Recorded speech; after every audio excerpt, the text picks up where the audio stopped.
Hi, my name is Jody Cripps.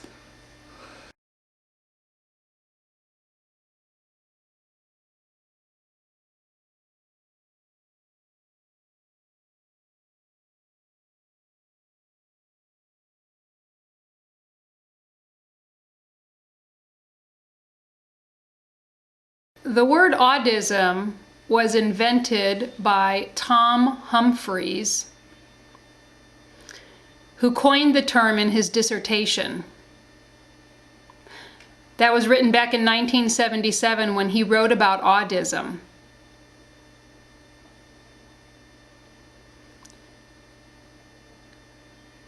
Since that time, Harlan Lane, in his book titled The Mask of Benevolence, he also talked about the term autism.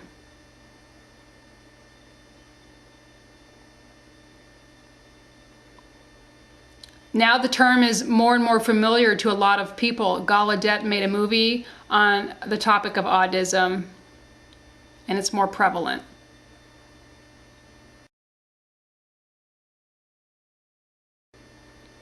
There's a type of fog surrounding the term autism, and something doesn't quite smell right as far as the term goes. It's still alive, the term is alive, and people have a hard time grasping the concept of autism. My goal today is to kind of lift that fog surrounding autism and explain what autism is, so you have a better understanding and you're able to take this information, digest it, and take it home and think about it.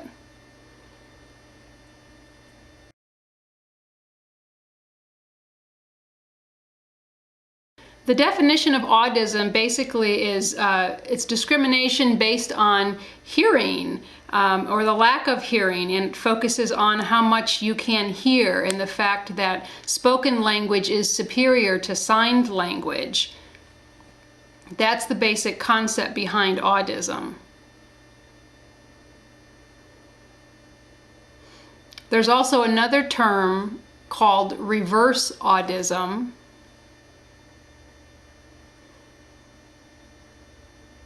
And reverse autism is where deaf people pretty much shun hearing people, even though perhaps they're learning sign language, but deaf people are just tolerant of them and really don't want to accept them and pretty much shun them.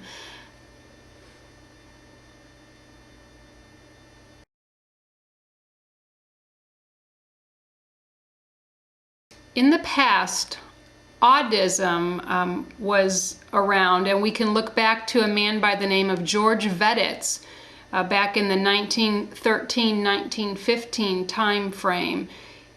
He was the president of the National Association of the Deaf. At that time, he could look around and see that spoken language was really starting to suppress sign language and was really taking over sign language.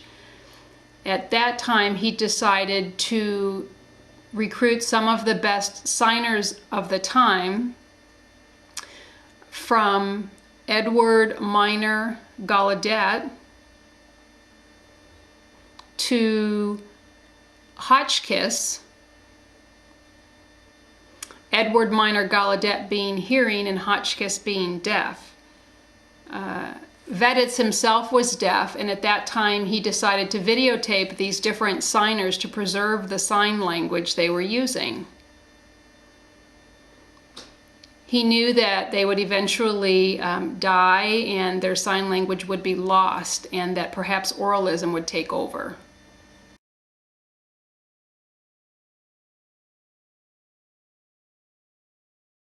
Now we're up into the time of 1960s when William Stokoe appears in the picture, and he was a professor at Gallaudet in the English department. At the time, he would notice, Stokoe being hearing, would notice that his deaf students would sign to him, and then the deaf students would sign to each other using a different form of sign language. And he noticed that there was a difference between how they signed amongst themselves and how they signed to him. He decided to go ahead and investigate sign language, and made some very interesting findings. He was the one who found that based on linguistic principles, ASL is a real human language. And during that time, there was also a man by the name of Gil Eastman, who was a deaf performer, very well known across the country. And at the time, he admits that when he heard William Stokey had discovered that American Sign Language was a real language, he thought that was a funny concept. And oh, sign language being a real language, that's just ridiculous. And Stokey continued to fight for his work and continued his line of research. It happened a few years later that Gil Eastman at that point realized William Stokey was right. He therefore changed his way of thinking and recognized that ASL is a true language. American Sign Language is a human language equal to other languages. And to this day, Gil Eastman really supports William Stokey in his work on sign language and American Sign Language. What I find interesting about this situation is that it was a hearing man who actually saved American Sign Language, William Stokey, and I find that very interesting.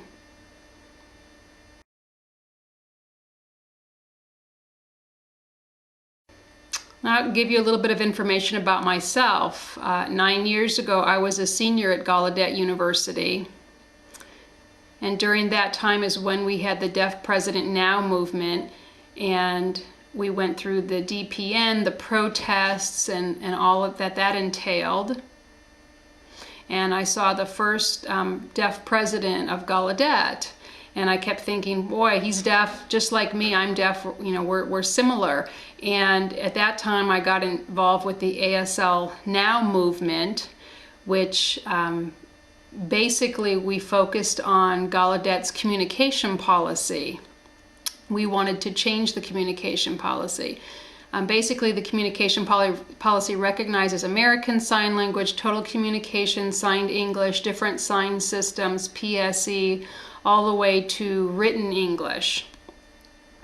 And the committee, we looked and we had recommended that it would be best if Gallaudet recognized ASL and all of these other sign systems, we kind of take away and just leave American Sign Language and written English as their communication policy at Gallaudet.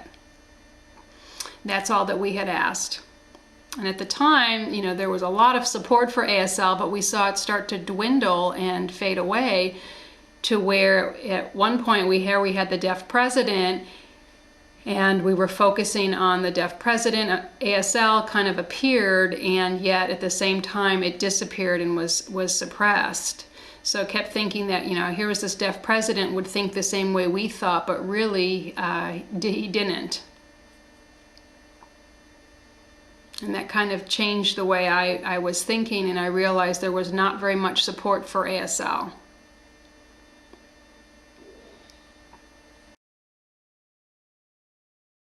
We've seen some turmoil at Gallaudet with the recent protests, and basically what has happened at Gallaudet is that the Board of Trustees had voted or appointed a new president, incoming president, who was deaf.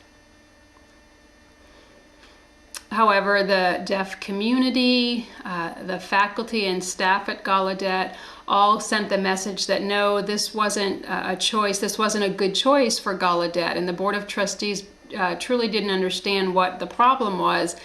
And the students, everybody complained, this person is not a great leader. So later, the Board of Trustees reversed their vote, and decided that that new appointed president then would not be appointed, and they dropped their position, their offer to her. And what I want to talk about is a little bit deeper than that.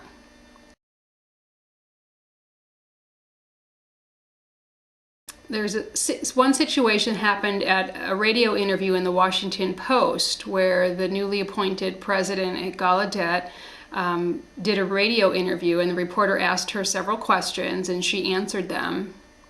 One of the questions that she was asked was, what about the future of Gallaudet? You know, what about, you know, the deaf community, the Gallaudet community? What changes do you foresee, you know, technologically speaking, or what changes do you see? And The answer was that yes, we see a lot more technological advances, cochlear implants. Really, we have to encourage spoken language as much as we can at Gallaudet. And also, she did mention, yes, we have sign language. There's deaf culture at Gallaudet. That's always been at Gallaudet, and that's also a part of Gallaudet. And basically, though, the whole interview gives the impression that cochlear implants and spoken language are really top priority at Gallaudet, and sign language, deaf culture, all of that is pretty much placed underneath, second to spoken language. So there again, this is a deaf president, but with different views. So then we saw the Gallaudet protests and all of that happen, and it was interesting. I asked my sign language students, I gave them the option of extra credit to go ahead and study the protest and do some research what was happening at Gallaudet, looking at the different blogs that were out there, the 9th President blogs all the way to the GUFS, the Gallaudet University faculty, staff, students blogs, what they had to say about the situation. And look at the different sign language blogs and kind of review all of the information that was out there and express your opinion and maybe suggestions that you feel should be taken. So I went ahead and collected those extra credit reports, and I thought it was very interesting. For the most part, most of the students felt that there wasn't enough information at the Gallaudet University's, the blogs or the website. There wasn't enough information on why there was a protest. They felt there wasn't enough background information to help them understand what was happening. And as far as the new 9th President's website, they felt there was some background information there, but it was more recent information, more or less related to the campaign for the presidency, and it wasn't beyond that.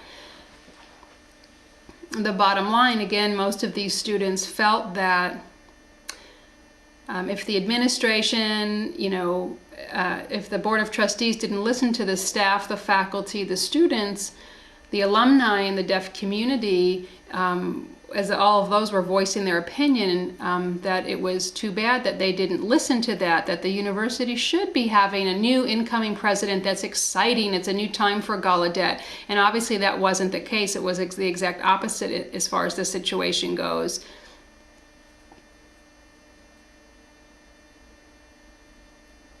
So it was interesting that most of these students are hearing, but they could kind of see where the turmoil, where the opposition was coming from. Also, a note on the media and the media's involvement with what happened at Gallaudet. I mean, basically, the media, as far as getting their story straight, whether they were talking from the 9th President's viewpoint or whether they were talking from the Gallaudet University faculty, staff, students, the media doesn't know sign language. They haven't learned sign language. They haven't made that connection to understanding what it means to deaf individuals to have American Sign Language. So basically, I believe media represents society. And society basically runs and focuses on spoken language. That's what society does. Sign language exists and it's there, but the majority of the focus is on spoken language.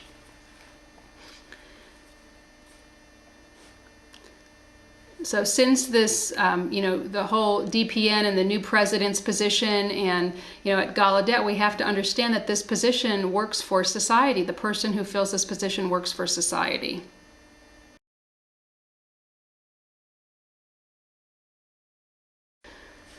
In terms of the future, I think it's extremely important. Remember, we talked earlier about the fog surrounding the idea or notion of autism. I think it's so important to get a better understanding of autism, and we need to take that term and identify it and explain what it means. And anytime a situation happens in society, we can point to autism and say, this is an example of autism and we're not allowing this to continue.